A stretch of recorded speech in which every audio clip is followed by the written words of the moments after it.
ठीक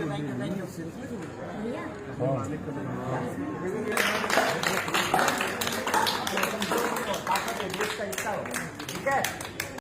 तो thank you so much. आज मैं दृष्टि के मैं अनाथ आश्रम तो नहीं कह सकता इसको, क्योंकि जिसके पिता इतने बड़े लायक हो और इतनी हिम्मत और इतनी साहस इनके पास है, और श्रीमती नीता बहादुर जी को दिल से धन्यवाद कि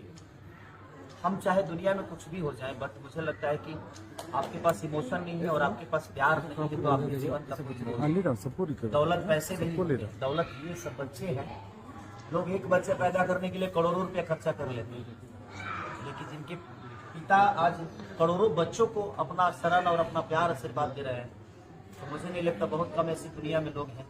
जो ऐसे पिता होते हैं।